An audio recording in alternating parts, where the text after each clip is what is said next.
Bismillahirrahmanirrahim. Assalamualaikum warahmatullahi wabarakatuh. Alhamdulillah Rabbil Alamin. Wassalatu wassalamu ala Sayyidina Muhammadin wa ala alihi wa sahbihi ajma'in. Rabbi anfa'na bima 'allamtana wa 'allimna ma yanfa'una warzuqna 'ilman yuqarribuna ilaika ya Rabbal Alamin. Allahumma faqihna fid din wa 'allimna ta'wil waftah 'alaina futuhal 'arifina bika ya Rabbal Alamin. Wala haula wala quwwata illa billahil 'aliyyil 'azim. Alhamdulillah, segala puji bagi Allah Subhanahu wa taala, selawat dan salam pada baginda Rasulullah sallallahu alaihi wasallam, kepada para sahabat dan tabi'in, para ulama al-amilin. Moga Allah Subhanahu wa taala memberikan taufik dan hidayahnya kepada kita semua untuk terus memahami, meningkatkan ilmu pengetahuan kita dan terus mempelajari dan mendalami hadis-hadis baginda Nabi sallallahu alaihi wasallam dan ilmu-ilmu yang berkaitan dengan ilmu hadis insyaallah. Dan tuan-tuan dan puan sekalian, ini adalah sesi yang keempat daripada pembacaan kitab Usulul Jarh wa Ta'dil karangan Syekh Dr. Nuruddin Ekter. Pada kesempatan kali ini kita akan melanjutkan perbahasan kita masih berkenaan dengan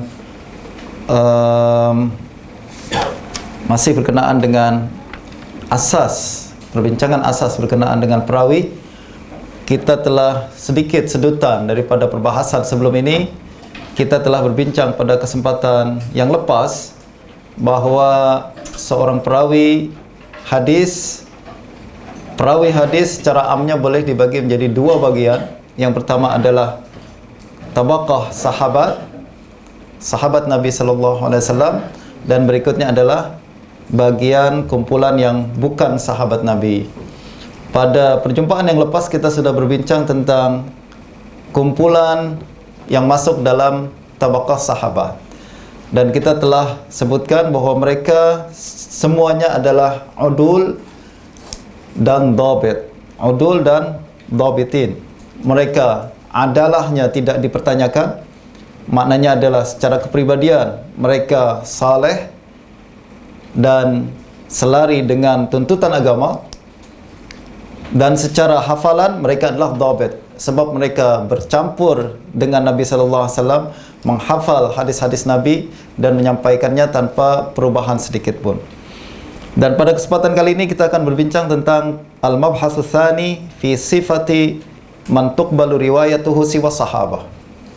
Perbahasan yang kedua berkenaan dengan sifat-sifat kumpulan perawi selain sahabat. Sahabat kita sudah selesaikan sampai kepada kesimpulan mereka udul dan dhabit. Dengan kata lain, mereka adalah siqah semuanya. Sebab siqah adalah orang yang menghimpun antara sifat adalah dan dhabit sekali. Dan sekarang kita akan berbincang tentang sebagian perawi yang selepas para sahabat Nabi, dan mereka secara amnya tidak diberikan penilaian umum seperti sahabat, yaitu semuanya siqah. Akan tapi ada perincian masing-masing. Sebagian mereka ada yang disebut siqah dan dinilai siqah, dan sebagian ada yang dinilai tidak siqah. Dan apa yang dimaksud dengan siqah? Maksudnya dipercaya sehingga riwayatnya diterima dan disahihkan. Mereka adalah orang yang memiliki dua sifat, yaitu adalah dan dhabt. Siapa yang memiliki dua sifat ini, adalah dan dhabt, maka dia siqah. Siapa yang tidak memiliki sifat ini, adalah dan dhabt, maka dia tidak dikira sebagai siqah. Ini adalah selepas para sahabat Nabi. Kita akan bincang sekarang ini berkenaan dengan rincian apa yang dimaksud dengan adalah dan rincian apa yang dimaksud dengan dhabt insyaallah.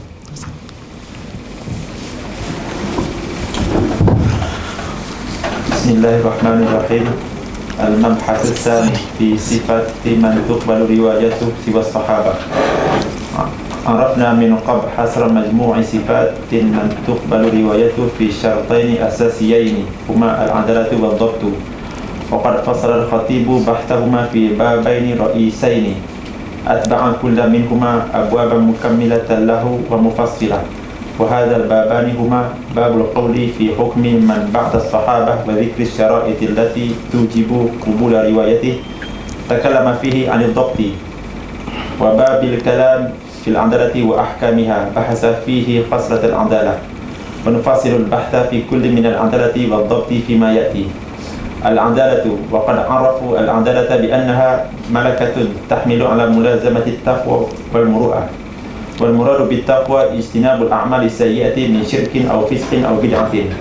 وشرحوا هذا التعريف ب5 خصال هي شروط العدالة، وقد سبق ذكرها في كلام ابن الصلاح، وهي الإسلام، العقل والبلوغ، السلامة من أسباب الفسق ومن خوارم المروءة. والأدلة على اشتراط العدالة لقبول حديث الراوي كثيرة، كقوله تعالى: إن جاءكم فاسق بنبأ فتبينوا، وقوله تعالى: وأشهدوا ذوي عدل منكم. وهذه الآية وإن كانت في الأموال فإن الأديان أحق وأوجب أن يخطى لها من الأموال، وغير ذلك من أدلة الكتاب والسنة والإجماع والعقل لا نطيل بها. وقد بحث الخطيب في العدالة بحثا موسعا شارحا، لكنه لم يضبطها بتعريف جامع، إلا أن إذا نظرنا في تعريف العدالة عند العلماء وشرحهم له نجد بحث الخطيب متلاقيا مع ما ضبطه العلماء بعده وحرروه. وإن الشرح السابق لشروط العدالة متفق مع شرح الخطيب لها، فقد افتتح الكلام على العدالة بذكر نقول عن الصحابة بذكر نقول عن الصحابة ومن بعدهم في بيان العدالة. نذكر منها قول عمر بن الخطاب رضي الله عنه: إن أناسا كانوا يؤخذون بالوحي في عهد رسول الله صلى الله عليه وسلم، وإن الوحي قد انقطع، وإنما آخذكم الآن بما ظهر من أعمالكم، فمن أظهر لنا خيرا أمناه وقربناه، وليس إلينا من سريرته شيء، الله يحاسب في سريرته، ومن أظهر لنا سوءا لم نؤمنه ولم نصدقه، وإن قال إن سريرتي حسنة. ويشهد لهذا البيان عن العدالة تقرير الإمام أبي بكر الباقلاني إذ قال: والعدالة المطلوب في صفة الشاهد والمخبر هي العدالة الراجعة إلى استقامة دينه وسلامة مذهبه وسلامته من الفسق وما يجري مجراه مما اتفق على أنه مبطل العدالة من أفعال الجوارح والقلوب المنهي عنها. والواجب أن يقال في جميع صفات العدالة إنها اتباع أوامر الله تعالى والانتهاء عن ارتكاب ما نهى عنه مما يسقط العدالة. وقد علم مع ذلك أنه لا يكاد يسلم المكلف من البشر من كل ذنب ومن ترك بعض ما أمر به حتى يخرج لله من كل ما وجب له عليه، وأن ذلك يتعذر. فواجب لذلك أن يقال إن العدل هو من عرف بأداء فرائضه ولزوم ما أمر به وتوقي ما نهي عنه وتجنب الفواحش المسقطة وتحري الحق والواجب في أفعاله ومعاملته والتوقي في لفظه مما يتلم الدين والمروءة. فمن كانت هذه حاله فهو الموصوف بأنه عدل في دينه وموصوف بالصدق في حديثه. وقد فهم بعضهم أنه لم يشترط الشرط الأخير في العدالة أعني السلامة مما يخرم المروءة سوى الشافعية، حتى اعترض على ابن الصلاح في ذكر هذا الشرط مع شروط العدالة المتفق عليها في العدالة. لكن هذا الفهم مردود لأن العدالة لا تتم عند كل من شرطها وهم أكثر العلماء بدونها. عند كل من شرطها وهم أكثر العلماء بدونها.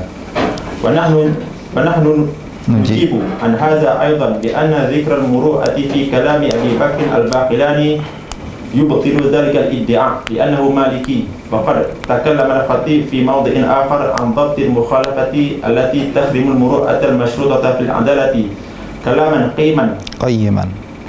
قيما رد ذلك إلى التقدير العالم الباحث في الراوي، وهذا الذي حققه العلماء في هذا الشرط، لما أن مسألة المروءة ترجع إلى مراعاة العرف الاجتماعي الصحيح، وهو يختلف من مجتمع إلى آخر ومن عصر إلى آخر. Kita berbincang berkenaan dengan adalah sekarang ini. Secara amnya adalah wa qad arafu al-adalata bi annaha malakatun tahmilu ala mulazamati taqwa wal muru'ah. Secara am ini adalah takrif yang adalah. Adalah malakah tahmilu ala mulazamati taqwa wal muru'ah. Malakah dia adalah sesuatu kemampuan di dalam diri, kebiasaan dalam diri yang membuat kita selalu melazimi takwa dan muru'ah. Ini adalah disebut adalah. Seseorang yang memiliki kejiwaan bukan buat-buatan, akan tapi memang berada di dalam dirinya, itu disebut malakah, kemahiran, skill, sesuatu yang berada di dalam diri orang tersebut yang membuat dia selalu melazimkan takwa dan melazimkan muru'ah. Orang yang memiliki sifat seperti ini, maka dia disebut telah memiliki adalah. Kita sudah bincang perkara tersebut pada kesempatan yang lepas. Dan kalau apa yang dimaksud dengan takwa, wal muradu bit taqwa ijtinabul a'mali sayyi'ah min syirkin aw fiskin aw bid'ah. Yang disebut dengan takwa adalah menjauhi amalan-amalan buruk, sama ada syirik atau fasik ataupun bid'ah. Ini disebut takwa, orang yang jauh daripada sifat syirik dan jauh daripada sifat fasik. Fasik adalah melakukan perkara-perkara dosa-dosa besar yang berkenaan dengan amalan-amalan zahir, macam minum arak, berzina dan lain-lain. Itu adalah fisik. Orang yang melakukannya disebut fasik. Wal au bid'ah. Bid'ah adalah satu perkara buruk berkenaan dengan akidah seseorang. Itu namanya bid'ah. Dan pada zaman sekarang bid'ah sudah sangat-sangat luas, sehingga memasuki perkara-perkara yang juga perkara-perkara yang kecil dan diperkhilafkan oleh para ulama. Akan tapi perbincangan yang kita maksudkan di sini apabila disebut bid'ah pada perbahasan tentang ilmu hadis, maknanya adalah orang tersebut memiliki akidah yang berbeza dengan akidah salafus saleh. Itu disebutnya ahlul bid'ah. Dan kata Syekhul Islam Ibn Taimiyah, beliau mengatakan awwalu bid'atin zaharat fil Islam adalah takfir al-muslimin bidzunub. Bid'ah pertama yang keluar di dalam sejarah Islam adalah mengkafirkan orang lain, mengkafirkan kaum muslimin hanya karena dosa yang dilakukan oleh orang tersebut.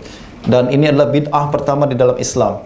Orang yang melakukannya disebut ahlul bid'ah, dan orang yang mempunyai ideologi seperti ini adalah khawarij. Mereka yang mengkafirkan orang karena dosa besar yang dia lakukan. Padahal salafus saleh tak pernah macam gitu. Walaupun seseorang telah membunuh, walaupun seseorang telah melakukan dosa-dosa besar yang lainnya, selagi mana dia masih berpegang kepada kalimat tauhid, maka dia tetap dikira sebagai seorang muslim. Dan inilah kumpulan pertama yang membuat bid'ah, yaitu membuat perkara baru yang berkaitan dengan akidah, yaitu kita menganggap dan menuduh orang lain telah keluar daripada agama Islam apabila dia telah melakukan dosa besar. Ini awwalu bid'atin zaharat fil Islam. Dan bid'ah yang berikutnya adalah bid'ah qadariyah yang dibawa oleh Ma'bad Al-Juhani, masih dalam kalangan masih dalam masa sahabat. Sayyidina Abdullah bin Umar menghadapi dan membuat komen berkenaan dengan qadariyah, dan diriwayatkan oleh Imam Muslim dalam kitab sahih. Lalu bid'ah berikutnya ada Jahmiyah, ada Syiah, ada pelbagai bid'ah-bid'ah yang lain. Ini yang dimaksud dengan bid'ah. Wa syarahu hadha ta'rif bi khamsi khisal, dan kita sudah bincangkan berkenaan dengan adalah tersebut. Dan menariknya adalah kita pindah terus berkenaan dengan penerangan Imam Abu Bakar Al-Baqillani berkenaan dengan adalah. Wal adalatul matlubah fi sifati syahid wal mukhbir hiya al adalatul raja'ah ila istiqamati dinihi wa salamati mazhabihi wa salamatihi minal fisq wa ma yajri majrahu mimma ittafaqa ala annahu mubtilul adalah min af'alil jawarih wal qulubil manhi anha.